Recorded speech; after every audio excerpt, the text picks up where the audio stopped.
Paris fashion week মানেই বিশ্ব সৌন্দর্য এবং আভিজাত্যের মহোৎসব। এবছরও ব্যতিক্রম নয়। বলিউড কুইন ঐশ্বরিয়া রায় বচ্চন এই ইভেন্টে যোগ দিয়েছিলেন সত্যিকারের ঐশ্বরিয়া স্টাইলেই, অতুলনীয় সৌন্দর্য এবং রহস্য নিয়ে। অনুষ্ঠানটি অনুষ্ঠিত হয় 29 সেপ্টেম্বর 2025 রাত 9টায় বিশ্ববিখ্যাত ও গ্ল্যামারাস স্থান hotel the Ville. L'Oréal Paris spring summer 2016 fashion শোতে তিনি মালিশ মালহোত্রার ডিজাইন করা একটি কাস্টম শেরওয়ানিতে র্যাম্পে হাঁটেন।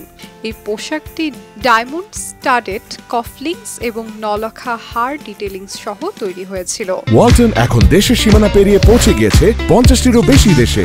ওয়ালটন, ঘরে ঘরে বিশ্বজুড়ে।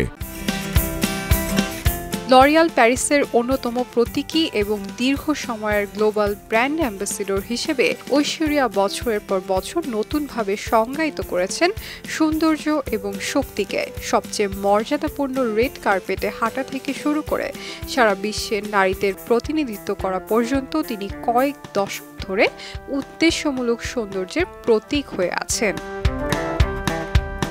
প্যারিসে পৌঁছে একের পর এক চমক দেখিয়েছেন তিনি। মেয়ে আরাধ্যা রায় বচ্চনকে নিয়ে হোটেলের সামনে ভক্তদের সঙ্গে সময় কাটান তিনি। এ সময় তাকে কাছে পেয়ে আবেগ আপ্লুত হয়ে পড়েন ভক্তরা।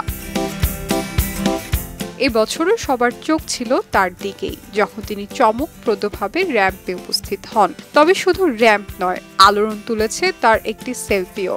ঐশ্বরিয়া রায় বচ্চন, ইভা লরঙ্গোলিয়া এবং সিমন অ্যাশলি তাদের মহাকাব্যিক সেলফি দিয়ে ইন্টারনেট কাঁপিয়ে দিয়েছিল।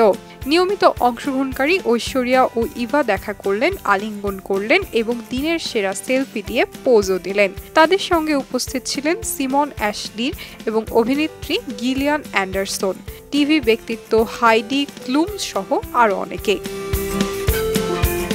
ইভেন্ট শেষে সামাজিক যোগাযোগ মাধ্যম ভরে ওঠে ভালোবাসায়। নেটিজেনরা এই সেলফিকে আখ্যা দেন গ্র্যান্ড সেলফি হিসাবে এবং কমেন্ট সেকশনে ঝরে পড়ে অসংখ্য ভালোবাসার ইমোজি। শাইনি আলম চৌধুরী, খবরের কাগজ।